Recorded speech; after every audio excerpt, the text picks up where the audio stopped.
TLDR, a guy I worked with knew he was going to get fired, so he threw out his notebook that had 15 years of notes of how to do his job. Management really wanted that book so they could get rid of him but keep his knowledge. They tried to unfire him until he could write it down again. He said no and left. A while ago, I worked at a baseball store called Walmart, or a general goods store that sounded like that. Not so long after the Great Recession of 2008, and management was trying to cut costs because of falling profit. One of the first things management did was fire 2 of the 3 full-time maintenance/cleaning guys. The one guy they kept, I'll call him MG for maintenance guy, was amazing at his job. Everything in the store ran well because of him and his willingness to go beyond what was required to help people. A genuinely nice guy.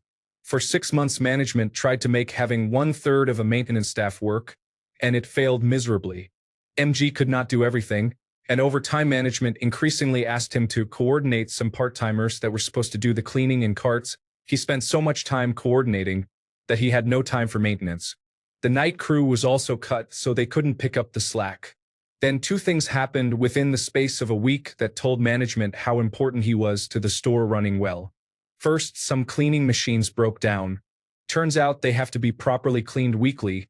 If left alone, they gum up real bad and parts wear out quickly. A several $1,000 repair bill because he was told to prioritize coordinating part-timers over tinkering with machines. A few days later, the deli lady nearly quit after the blade on the deli slicer went flying off and could have cut her face badly. Turns out that the bolt that held it in place was loose, and MG had tightened it weekly for her. When he didn't have time to do that anymore, he told management it had to be replaced for safety. Well, management didn't do that because it cost money, but they told people it was fixed. That could have been a lawsuit or criminal charges. They and deli lady got lucky. So management sat down with him and asked him why things were going wrong. MG told them point blank he needed enough time for maintenance, and someone else had to coordinate the part-time cleaners and check up on them. They were rather lazy. Management called BS. They said maintenance should be easy and done quickly. MG got mad because that insulted his professionalism, and he pulled out his notebook from his back pocket. It turns out that over his 15 years, he had filled the book with charts, schedules, and diagrams of how to do his job and keep things running. There were over 100 things he checked weekly or monthly. There were a lot of machines he kept in running order. Some had certain things that were half broken and had to be wiggled in a certain way, etc.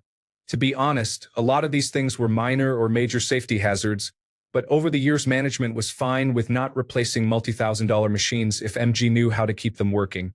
As well, he did things that he should not have done, like calibrating machines for departments that should have done it themselves or contracted it out, etc. But he was a nice guy and he liked helping people. He told me that he spent about a half hour telling management about what he did, and he suspected that until then nobody had ever known how much he did.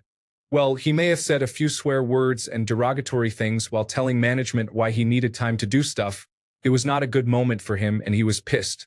At the end, he put his notebook back in his pocket and offered to take a week to write up everything he knew so that management would have written proof of why his job mattered in case a higher-up asked why they increased maintenance costs when corporate was demanding they cut costs. The multiple managers in the room looked at each other and asked him to leave so they could talk in private. He told me, several years later, when I ran into him somewhere and had lunch with him, that he had a premonition as he walked out of the room, so he went to the back room and tossed his notebook in the garbage compactor. For good measure, he then went around the store and emptied all the garbage cans and tossed those bags in so his notebook was properly buried. He was fine with it, all that information was in his head. After a few minutes later, management called him back. They told him that they could not allow him to keep working there because of the level of insubordination he had showed. They said as soon as he surrendered his badge, box cutter, and notebook, he would be escorted out of the building by security. They basically treated him like a criminal. Most fired people are not escorted out unless they were suspected of committing a crime that could not be proved. He handed over his badge and box cutter. They asked for the notebook.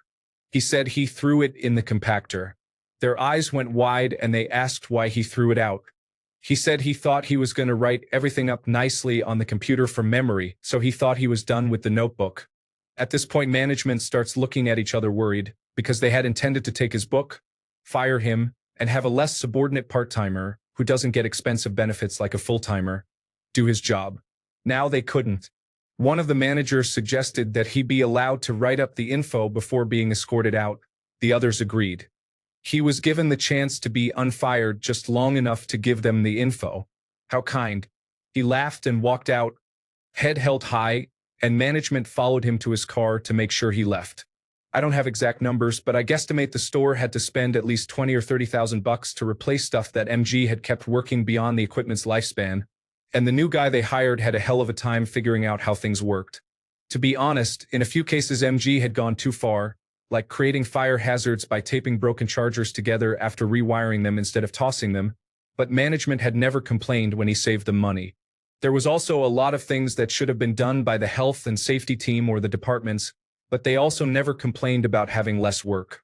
I asked him if throwing out that notebook was illegal, but he said it was personal property to help him remember things.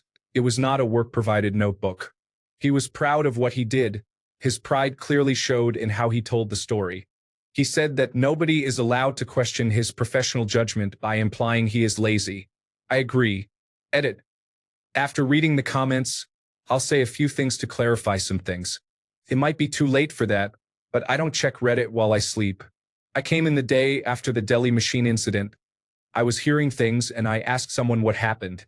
I was told that the machine malfunctioned while deli lady was using it and she freaked out and refused to come in.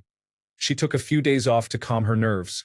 Over the course of the next few days, I heard multiple versions of the story, some involving the blade coming off, some not, and one that involved the blade getting lodged in the ceiling. Did I pick an interesting version of it to retell? Yes. The problem with telling someone else's story is it keeps getting better every time it is told. So if you see people commenting that deli machines don't work that way, they are probably right. I mentioned that this happened during / soon after the Great Recession, which is important. According to people there, management used to readily approve replacing damaged equipment. It was after the recession they stopped doing that and relied on MG's temporary fixes. A lot of what he did was not supposed to last. He was really pissed at the end because multiple times management had refused to replace stuff that was obviously broken, and at times management had told them they would replace something and then changed their minds without telling him. That is why he really snapped at the end.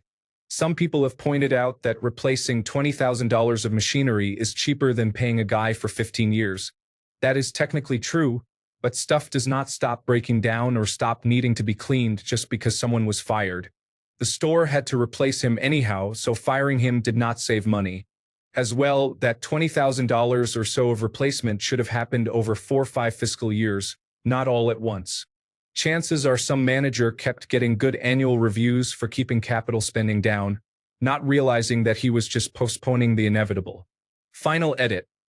I don't know what exactly was in the book, but I can speculate. Yes, it was probably a lot of scribbles that could not be easily deciphered. Yes, in the long run, he was easily replaceable and the incident is a blip on profit. The one major thing management probably really wanted was the list of what machines needed to be watched / tinkered. The couple weeks or so after he left were a shit show because people were afraid to use stuff because of crazy stories circulating about deli lady, see above.